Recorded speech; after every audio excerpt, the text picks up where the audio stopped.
अलवर सांसद और केंद्रीय मंत्री भूपेंद्र सिंह यादव ने अंबेडकर नगर स्थित भाजपा के जिला कार्यालय पर पत्रकारों को संबोधित किया। उन्होंने मोदी सरकार के 11 साल पूरे होने पर 11 बड़ी उपलब्धियों को बताया।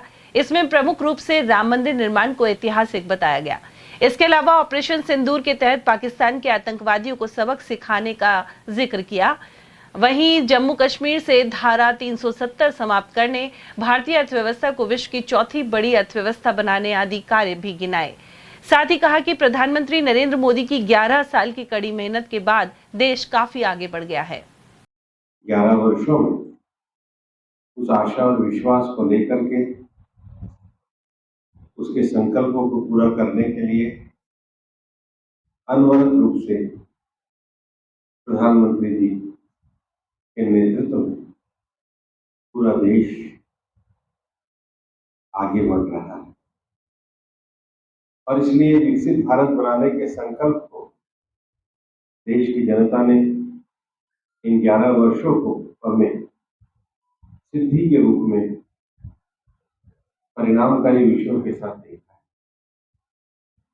11 वर्षों में प्रधानमंत्री नरेंद्र मोदी जी के अथक परिश्रम, दूरदर्शिता, निर्णय लेने की पद्धति, पारदर्शी शासन प्रणाली के कारण देशवासियों ने उनके परिश्रम, त्याग और सपनों को परवाह देते हुए तरक्की के मुकाम को हासिल किया है।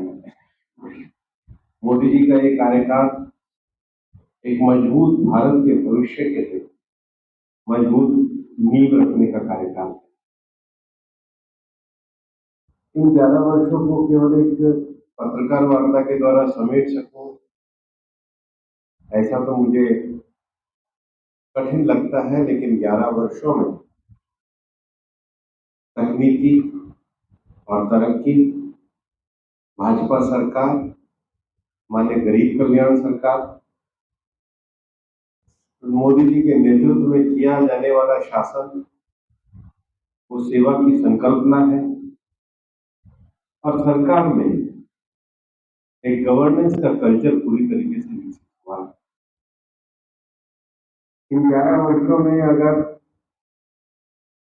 पहला विषय है कि देश संकल्प से सिद्धि के तक पहुंचा है। 11 वर्ष पहले जब उन्होंने शासन को संभाला था तब ऐसा लगता था और ये वास्तविकता भी थी कि हिंदुस्तान दुनिया के 5 फ्रेजाइल कंट्री, डगमगाती हुई अर्थव्यवस्था में था। लेकिन आज 11 वर्षों के बाद हिंदुस्तान दुनिया की चौथी सबसे बड़ी अर्थव्यवस्था बना है।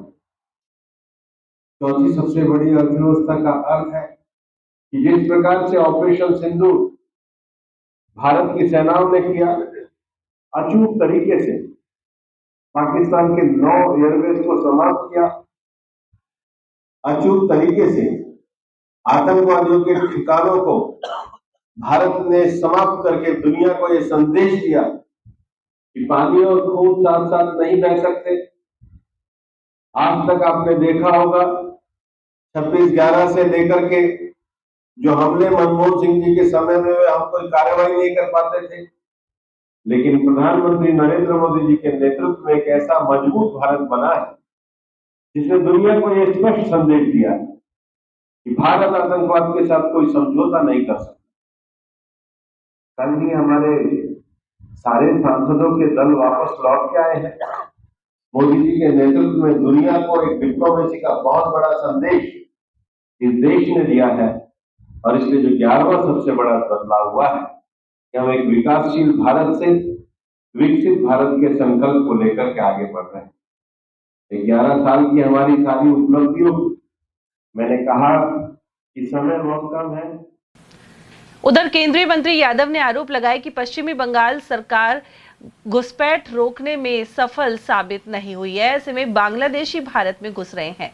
वहीं पश्चिम बंगाल में कानून व्यवस्था बेहद खराब है। इसके अलावा उन्होंने बताया कि केंद्र सरकार जलवायु परिवर्तन और पर्यावरण संरक्षण पर काम कर रही है। साथ ही अरावली पर्वतमाला को हरा भरा करने का लक्ष्य है। इसके तहत 4 राज्यों के 700 किलोमीटर तक 29 जिलों को दायरे में लिया जाएगा। अलवर के संदर्भ में उन्होंने कहा कि यहां 2 मेडिकल कॉलेज स्थापना सहित एक्सप्रेस वे जैसे कार्य हुए हैं। पश्चिम बंगाल में धर्म के आधार पे लोगों को पूरी तरीके से प्रताड़ित किया जा रहा है। बंगाल सरकार बांग्लादेशी घुसपैठ को रोकने में पूरी तरीके से नाकाम रही है। कुछ ही समय पहले मालदा में और मुर्शिदाबाद में जो घटनाएं घटी, उसमें सरकार की निष्क्रियता से हजारों लोगों को ग्रामीण क्षेत्र से पलायन करना पड़ा। उधर केंद्र की मोदी सरकार के कार्यकाल की उपलब्धियों को दर्शाने वाली एक विशेष प्रदर्शनी का उद्घाटन भी बुधवार को संपन्न हुआ। केंद्रीय मंत्री भूपेंद्र यादव ने इसका आगाज किया। यह प्रदर्शनी नीतियों, विकास कार्यों और जन कल्याणकारी योजनाओं को दर्शाएगी।